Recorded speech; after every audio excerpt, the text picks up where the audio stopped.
Lesson number 7ની અંદર અત્યારે આપણે જુદી જુદી પ્રાણી પેશીઓનો અભ્યાસ કરીએ છીએ.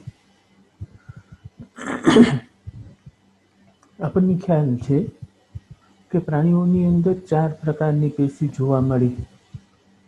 એક અધિચ્છદ પેશી જોવા મળે, સંયોજક પેશી જોવા મળે, સ્નાયુ પેશી જોવા મળે અને ચેતાપેશી એ જોવા મળે. અધિચ્છદ પેશીનો આપણે છેલ્લે અભ્યાસ કર્યો. આજે આપણે સંયોજક પેશીનો અભ્યાસ કરશું. સંયોજક શબ્દનો અર્થ થાય જોડવું. સંયોજક શબ્દ છે એનો અર્થ થાય જોડવું. ઇંગ્લિશમાં એને કનેક્ટિવ ટિશ્યુ તરીકે ઓળખવામાં આવે. ટિશ્યુ એટલે પેશી. તો ટુ કનેક્ટ શબ્દ છે ઇંગ્લિશમાં. ટુ કનેક્ટ શબ્દનો અર્થ પણ થાય જોડવું. અને જે જોડવાનું કામ કરે એને કનેક્ટિવ તરીકે ઓળખવામાં આવે. તો ગુજરાતીમાં પણ સંયોજક શબ્દનો અર્થ થાય જોડવું. તો આ પેશી છે એ જોડાણના કાર્ય સાથે સંકળાયેલી છે. એટલે કે અન્ય પેશીઓને એકબીજા સાથે જોડવાનું અને શરીરની અંદર રહેલ અંગોને એકબીજા સાથે જોડવાનું કાર્ય છે એ આ પેશી કરે છે. આ પેશી એ જોડાણના કાર્ય સાથે સંકળાયેલી છે. પેશીઓ વચ્ચે એ જોડાણ કરે અને અંગોની વચ્ચે પણ એ જોડાણ કરે. એટલે આ પેશીને જોડતી પેશી તરીકે કે સંયોજક પેશી તરીકે ઓળખવામાં આવે. કે પ્રાણીઓના શરીરમાં સંયોજક પેશી એ વિસ્તૃત રૂપે ફેલાયેલ હોય છે. પ્રાણીઓના શરીરની અંદર સંયોજક પેશી એ વિસ્તૃત રૂપે ફેલાયેલી હોય છે. શરીરની અંદર એ વિસ્તૃત રીતે જોવા મળે એનો અર્થ એ થયો કે શરીરના બધા જ અંગોની અંદર, સમગ્ર શરીરની અંદર આ પેશી છે એ જોવા મળે છે. સમગ્ર શરીરની અંદર આ પેશી છે એ જોવા મળે છે. સંયોજક પેશીનું નામ શરીરની અન્ય પેશીઓ અને અન્ય અંગોને એકબીજા સાથે જોડવા તથા અવલંબનના આધારે આપવામાં આવ્યું છે. કે એને સંયોજક પેશી નામ એટલા માટે આપવામાં આવ્યું કે એ પેશીઓ સાથે જોડે છે અને અંગોને એકબીજા અંગો સાથે જોડે છે. એટલે એને સંયોજક પેશી એવું નામ આપવામાં આવ્યું. સંયોજક પેશીની અંદર શિથિલ પેશીથી લઈ અને વિશેષ પ્રકારની પેશીઓનો પણ સમાવેશ થાય. એટલે કાસ્થિ છે, અસ્થિ છે, મેદપૂર્ણ છે, રુધિર છે, એ બધી વિશિષ્ટ પ્રકારની પેશીઓ છે. એક રુધિરને આપણે બાદ કરી દઈએ તો રુધિર સિવાયની તમામ સંયોજક પેશીઓ છે એના કોષો એ રચનાત્મક પ્રોટીનના તંતુઓનો સ્ત્રાવ કરે છે.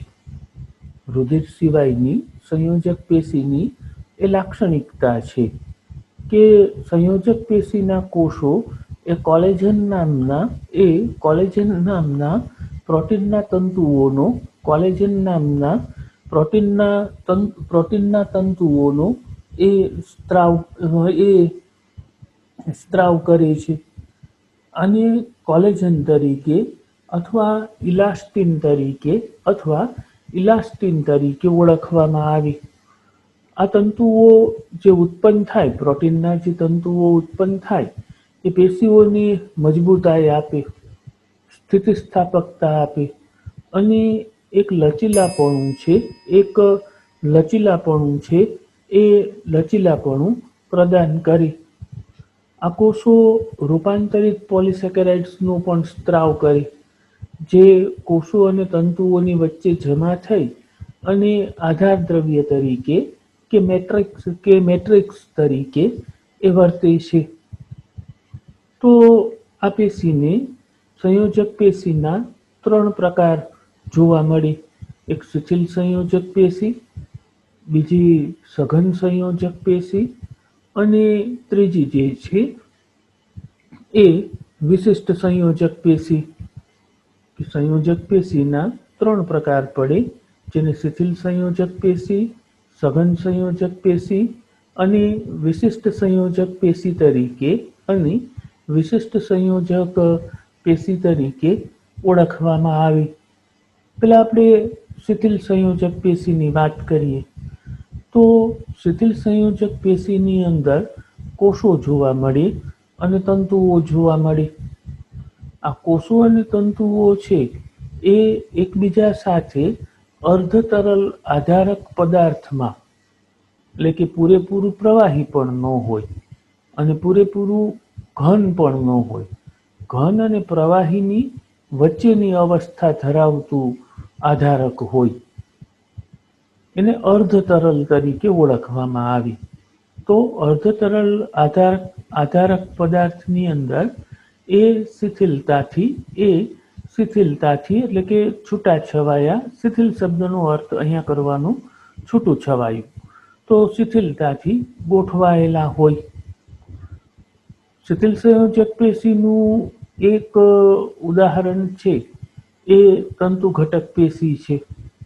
તંતુ ઘટક પેશી અને મેદપૂર્ણ પેશી એ બે શિથિલ સંયોજક પેશીના ઉદાહરણ છે. તો તંતુ ઘટક પેશી એ ત્વચાની નીચે રહેલી હોય અને ઘણી વખત અધિચ્છદ પેશીને એ આધાર આપવાનું પણ કાર્ય કરે. ઘણી વખત એ અધિચ્છદ પેશી માટે આધારકીય માળખું તૈયાર કરે, એટલે કે અધિચ્છદ પેશીને આધાર આપવાનું એ કાર્ય કરે. એની અંદર તંતુ કોષો જોવા મળે. તંતુ ઘટક પેશીમાં 3 પ્રકારના કોષો જોવા મળે. તંતુ કોષો જોવા મળે, બૃહદ કોષો જોવા મળે અને માસ્ટના કોષો જોવા મળે. તંતુ કોષો છે એ તંતુઓનું નિર્માણ કરે. તંતુ કોષોનું કાર્ય એ તંતુઓનું નિર્માણ કરવાનું છે. બૃહદ કોષો છે એ બહારથી શરીરમાં દાખલ થતા જે હાનિકારક સૂક્ષ્મ જીવો છે એનું ભક્ષણ કરવાનું કાર્ય કરે.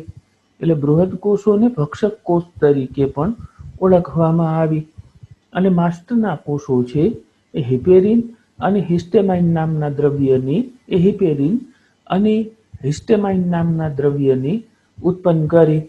તો સંયોજક પેશીનો પહેલો પ્રકાર એ શિથિલ સંયોજક પેશી છે. આ શિથિલ સંયોજક પેશીની અંદર કોષો જોવા મળે અને તંતુઓ જોવા મળે. અને આ કોષો અને તંતુઓ છે એ અર્ધ તરલ આધારક પદાર્થની અંદર છૂટાછવાયા, એટલે કે શિથિલતાથી ગોઠવાયેલા હોય. શિથિલ સંયોજક પેશીના 2 ઉદાહરણ છે. એક તંતુ ઘટક પેશી અને બીજી મેદપૂર્ણ પેશી. આ તંતુ ઘટક પેશી છે એ ત્વચાની નીચે રહેલી હોય અને ઘણી વખત એ અધિચ્છદ પેશી માટે આધાર આપવાનું પણ કાર્ય કરે. એમાં તંતુ ઘટક પેશીની અંદર કોષો તરીકે તંતુ કોષો, બૃહદ કોષો અને માસ્ટના કોષો જોવા મળે. તંતુ કોષો છે એ તંતુઓ ઉત્પન્ન કરે. બૃહદ કોષો છે એ બહારથી દાખલ થયેલા હાનિકારક સૂક્ષ્મ જીવોનું ભક્ષણ કરી અને નાશ કરવાનું કાર્ય કરે. એટલે બૃહદ કોષને ભક્ષક કોષ તરીકે પણ ઓળખવામાં આવે. અને માસ્ટના કોષો જોવા મળે. આ માસ્ટના કોષો છે એ હિપેરિન અને હિસ્ટેમાઇન નામના દ્રવ્યને ઉત્પન્ન કરે. શિથિલ સંયોજક પેશીનું બીજું ઉદાહરણ છે એ મેદપૂર્ણ પેશી છે. આ મેદપૂર્ણ પેશી પણ ત્વચાની નીચે રહેલી હોય, આપણી ચામડીની નીચે રહેલી હોય. આ પેશીના કોષો એ મેદનો, એટલે કે લિપિડનો સંગ્રહ કરે, કે વધારાનો જે ખોરાક છે એ વધારાના ખોરાકનો જ્યારે લાંબા ગાળા માટે લાંબા ગાળા માટે સંગ્રહ કરવાનો હોય ત્યારે એનો સંગ્રહ હંમેશા લિપિડ સ્વરૂપે, મેદ સ્વરૂપે થાય. અને એ મેદ સ્વરૂપે આ મેદપૂર્ણ પેશીની અંદર એ સમાઈ જાય કે મેદપૂર્ણ પેશી એ બીજી શિથિલ સંયોજક પેશી છે. એ ચામડીની, ત્વચાની નીચે આવેલી હોય. આ પેશીના કોષો એ મેદ એટલે કે લિપિડના સંગ્રહ માટે વિશિષ્ટીકરણ પામેલા હોય. અને જે વધારાના પોષક પદાર્થો કે જેનો તાત્કાલિક જેને ઉપયોગમાં લેવાના નથી એનું મેદમાં રૂપાંતરણ કરે અને આ પેશીની અંદર મેદપૂર્ણ પેશીની અંદર એ મેદનો સંગ્રહ કરવામાં આવે. સંયોજક પેશીનો જે બીજો પ્રકાર છે એ સઘન સંયોજક પેશી છે. સંયોજક પેશીનો બીજો પ્રકાર એ સઘન સંયોજક પેશી છે. શિથિલ એટલે છૂટું છવાયું અને સઘન એટલે નજીક નજીક. શિથિલ એટલે છૂટું છવાયું, જેમાં કોષોની ગોઠવણી છૂટી છવાઈ થયેલી હોય, જેને ઇંગ્લિશમાં આપણે સ્કેટર્ડ કહીએ. એ સ્કેટર્ડ રીતે કોષો ગોઠવાયેલા હોય તો એને શિથિલ પેશી તરીકે ઓળખવામાં આવે. અને કોષો બહુ નજીક નજીક ગોઠવાયેલા હોય તો એને સઘન પેશી તરીકે ઓળખવામાં આવે. હવે સંયોજક પેશીનો જે બીજો પ્રકાર છે સઘન સંયોજક પેશી, એમાં કોષો અને તંતુઓ રહેલા હોય, પણ આ કોષો અને તંતુ અને તંતુ કોષો છે એ સઘન રીતે ગોઠવાયેલા હોય, એટલે કે એકબીજાની નજીક ગોઠવાયેલ હોય. કેટલીક સઘન સંયોજક પેશીમાં તંતુઓ છે એની નિયમિત ગોઠવણી થયેલી હોય અને કેટલીક સઘન સંયોજક પેશીમાં આ તંતુઓ છે એની અનિયમિત ગોઠવણી થયેલી હોય. એના ઉપરથી, આ તંતુઓની ગોઠવણી ઉપરથી એના બે પ્રકાર પડે: સઘન નિયમિત સંયોજક પેશી અને સઘન અનિયમિત સંયોજક પેશી. સઘન નિયમિત સંયોજક પેશી એટલે એવી સઘન સંયોજક પેશી કે જેમાં તંતુઓ નિયમિત રીતે, વ્યવસ્થિત રીતે એક જ પેટર્નની અંદર, ભાતની અંદર એ ગોઠવાયેલા છે. અને સઘન અનિયમિત સંયોજક પેશી એટલે એવી પેશી કે જેની અંદર તંતુઓ છે એ અનિયમિત રીતે, અસ્તવ્યસ્ત રીતે કોઈ ચોક્કસ પેટર્ન કે કોઈ ચોક્કસ ભાત ન બનાવે એવી રીતે ગોઠવાયેલા હોય. તો સઘન નિયમિત સંયોજક પેશીની અંદર સમાંતર તંતુઓના ગુચ્છાની વચ્ચે કોલેજન તંતુઓ એ હરોળની અંદર ગોઠવાયેલા હોય. સઘન નિયમિત સંયોજક પેશીમાં સમાંતર તંતુઓના ગુચ્છાઓની વચ્ચે કોલેજનના તંતુઓ છે. કોલેજન એ એક પ્રોટીન દ્રવ્ય છે. તો આ પ્રોટીનથી બનેલા તંતુઓ એ હરોળની અંદર ગોઠવાયેલા હોય. સ્નાયુબંધ અને અસ્થિબંધ છે એ સઘન નિયમિત સંયોજક પેશીનું ઉદાહરણ છે. સ્નાયુબંધ અને અસ્થિબંધ એ સઘન નિયમિત પેશીનું ઉદાહરણ છે. સ્નાયુ અને હાડકાં છે એકબીજા સાથે જોડાય તો સ્નાયુ અને હાડકાને એકબીજા સાથે જે જોડે એને સ્નાયુબંધ તરીકે ઓળખવામાં આવે. જે સઘન નિયમિત પેશી એ હાડકાં અને સ્નાયુઓને એકબીજા સાથે જોડે એને સ્નાયુબંધ તરીકે ઓળખવામાં આવે. અને અસ્થિઓને અસ્થિ સાથે જોડે, હાડકાને હાડકાં સાથે જોડે એ જે સંયોજક પેશી છે એને અસ્થિબંધ તરીકે ઓળખવામાં આવે. સઘન અનિયમિત સંયોજક પેશીની અંદર તંતુકોષો અને ઘણા બધા તંતુઓ છે એ વિવિધ પ્રકારની ગોઠવણી દર્શાવે. આપણને ખ્યાલ છે કે અનિયમિત ગોઠવણી દર્શાવે. અહીંયા અનિયમિત ગોઠવણીને એમ કીધું કે વિવિધ પ્રકારે ગોઠવણી દર્શાવે. તો એની અંદર એ આ પેશી છે એ ત્વચાની અંદર આ પેશી છે એ ત્વચાની અંદર રહેલી છે.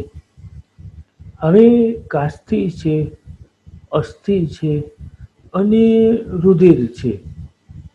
આ કાસ્થિ, અસ્થિ અને રુધિર એ ત્રણેય સંયોજક પેશી છે. કાસ્થિ, અસ્થિ અને રુધિર એ સંયોજક પેશી છે, પણ એ વિશિષ્ટીકરણ પામેલી સંયોજક પેશી છે. કાસ્થિ, અસ્થિ અને રુધિર છે એ સંયોજક પેશી છે, પણ એ વિશિષ્ટીકરણ પામેલી એ સ્પેશિયલાઇઝેશન વાળી સંયોજક પેશી છે. એમાં પહેલા આપણે કાસ્થિની વાત કરીએ કે કાસ્થિ છે એનું આંતરકોષીય દ્રવ્ય છે એ કઠણ, સ્થિતિસ્થાપક અને દબાણ સામે પ્રતિરોધી હોય છે.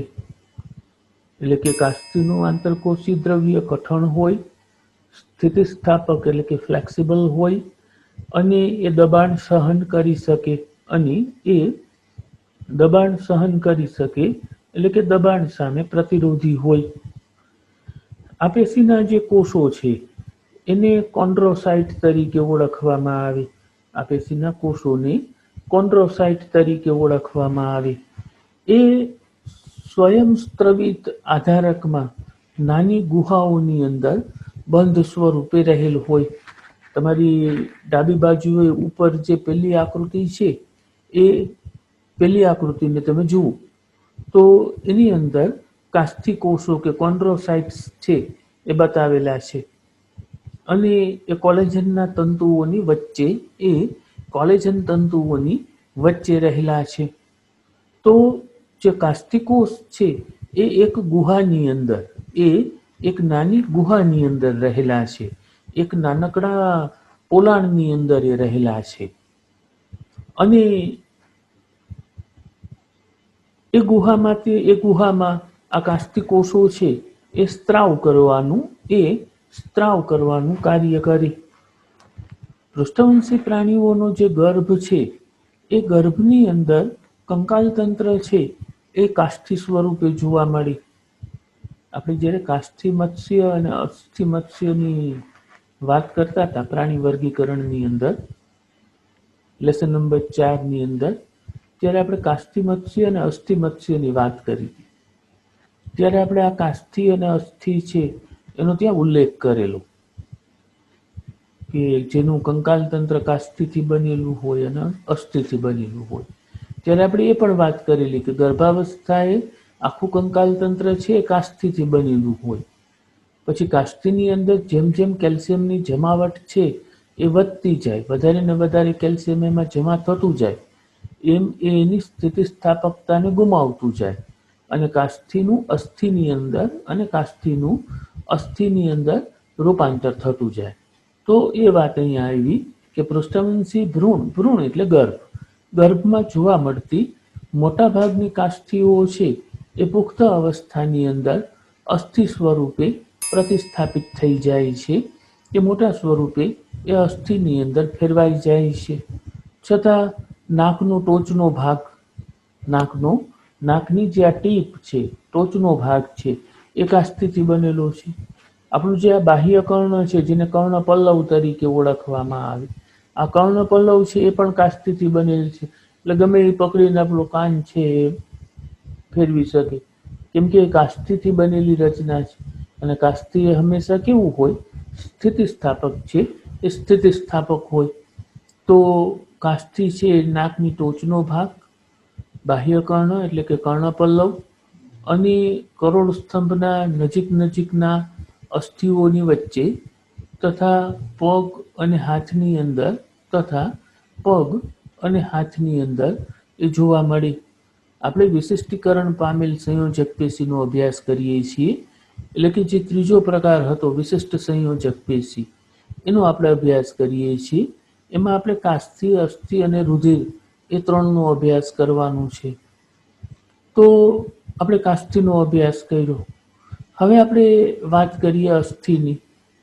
અસ્થિને આપણે સામાન્ય ભાષામાં હાડકા તરીકે, અસ્થિને આપણે સામાન્ય ભાષામાં, વ્યવહારની ભાષામાં હાડકા તરીકે ઓળખીએ. અસ્થિ છે એ સખત હોય અને અસ્થિતિસ્થાપક આધારક દ્રવ્ય ધરાવે. હાડકાં છે એ વળી ન શકે. જ્યારે ગર્ભાવસ્થાએ કાસ્થિ સ્વરૂપ હોય એટલે બાળક જન્મી ત્યારે એનું કંકાલ તંત્ર કાસ્થિનું હોય અને જેમ જેમ ઉંમર વધતી જાય એમ કાસ્થિનું અસ્થિમાં રૂપાંતર થતું જાય. પણ કાસ્થિની અંદર સ્થિતિસ્થાપકતા છે અને અસ્થિની અંદર અસ્થિતિસ્થાપકતા છે. એટલે બીજી રીતે કહીએ તો બરડતા છે. એટલે નાના બાળકના શરીરમાં હજી પૂરેપૂરું કાસ્થિનું અસ્થિમાં રૂપાંતર ન થયું હોય એટલે નાનું બાળક છે એ આરામથી પોતાના શરીરને વાળી શકે, એટલે એનું શરીર સ્થિતિસ્થાપક હોય. પણ આપણને કોઈ હવે પગના અંગૂઠા પકડવાનું કહે તો અઘરું પડે, કેમ કે આપણા શરીરમાં આપણી ઉંમર મોટી થઈ એટલે આપણા શરીરની અંદર મોટા ભાગના કાસ્થિનું અસ્થિની અંદર રૂપાંતર થઈ ગયું. એટલે હવે પહેલાં જેવું જે લચીલાપણું હતું, જે ફ્લેક્સિબિલિટી હતી, એ હવે શરીરની અંદર ઉંમર વધવાની સાથે સાથે ઘટતી જાય. તો અસ્થિ એટલે કે હાડકાં એ સખત હોય અને અસ્થિતિસ્થાપક એટલે કે બરડ આધારક દ્રવ્ય ધરાવે. અને આ આધારક દ્રવ્ય છે એ કેલ્શિયમના ક્ષારો અને કોલેજન તંતુઓથી સમૃદ્ધ હોય. આના આધારક દ્રવ્યમાં કેલ્શિયમના ક્ષારો રહેલા હોય અને કોલેજનના તંતુઓ છે એ કોલેજનના તંતુઓ રહેલા હોય. અને આ જે કેલ્શિયમના ક્ષારો અને કોલેજનના તંતુઓ છે એ અસ્થિને મજબૂતાઈ આપવાનું કાર્ય કરે. આ અસ્થિ એ શરીરની મુખ્ય પેશી છે. અસ્થિ એ શરીરની મુખ્ય પેશી છે કે જે શરીરને રચનાત્મક માળખું છે એ રચનાત્મક માળખું પૂરું પાડે છે. શરીરના અંદરના અંગોને આધાર આપે, શરીરને એક નિશ્ચિત આકાર આપે અને શરીરના નાજુક અંગો છે એ નાજુક અંગોનું એ રક્ષણ કરે. એટલે કે શરીરને એ રચનાત્મક માળખું પૂરું પાડવાનું કાર્ય કરે છે. તો અસ્થિ છે એ કોમળ પેશી અને અંગોને આધાર અને રક્ષણ આપે. અસ્થિ છે એ શરીરની અંદર રહેલી કોમળ પેશીઓને અને અંગોને આધાર આપે અને એનું રક્ષણ કરવાનું પણ એ કાર્ય કરે. અસ્થિકોષો છે એને ઓસ્ટિયોસાઇટ્સ તરીકે ઓળખવામાં આવે. કાસ્ટિકોષોને કોન્ડ્રોસાઇટ્સ તરીકે ઓળખવામાં આવે અને અસ્થિકોષો છે એને ઓસ્ટિયોસાઇટ્સ તરીકે ઓળખવામાં આવે. આ કોષો છે એ પણ અવકાશની અંદર, કોષ સ્થાનોના અવકાશની અંદર રહેલા હોય. પગના અસ્થિ જેવા લાંબા અસ્થિ છે એ ભાર વહનનું કાર્ય કરે. આપણે જ્યારે ઊભા રહીએ ત્યારે આપણો બધો જ વજન કોના ઉપર આવે? પગ ઉપર આવે. તો પગનું અસ્થિ એ વજનને સહન કરી લે છે. એટલે કે પગના અસ્થિ જેવા લાંબા અસ્થિ ભાર વહનનું કાર્ય કરે. અસ્થિ અને સ્નાયુઓ એકબીજા સાથે જોડાઈને પરસ્પર ક્રિયા દ્વારા હલનચલન પ્રદાન કરે. અસ્થિ અને સ્નાયુઓનું જે જોડાણ છે એને પરિણામે આપણે હલનચલન એ કરી શકીએ છીએ. કેટલાક અસ્થિઓ અંદરથી પોલા હોય અને એના પોલાણની અંદર અસ્થિમજ્જા રહેલી હોય. એક વિશિષ્ટ પ્રકારની પેશી અસ્થિમજ્જા રહેલી હોય અને આ અસ્થિમજ્જા છે એ રુધિરકણોને ઉત્પન્ન કરવાનું, રક્તકણ છે, શ્વેતકણ છે, ત્રાક કણિકાઓ છે એને ઉત્પન્ન કરવા માટેનું કાર્ય કરે. ત્રીજી જે વિશિષ્ટ સંયોજક પેશી છે એ રુધિર છે. રુધિરને પ્રવાહી સંયોજક પેશી તરીકે ઓળખવામાં આવે. આ રુધિર રસ ધરાવે, રક્તકણ ધરાવે અને શ્વેતકણ છે એ શ્વેતકણ ધરાવે. આ ઉપરાંત એની અંદર ત્રાક કણિકાઓ કે રુધિર કણિકાઓ છે એ જોવા મળે અને એ રુધિર આખા શરીરની અંદર ફરતું, પરિવહન પામતું પ્રવાહી છે. રુધિર એ આખા શરીરની અંદર સતત ફરતું રહેતું હોય.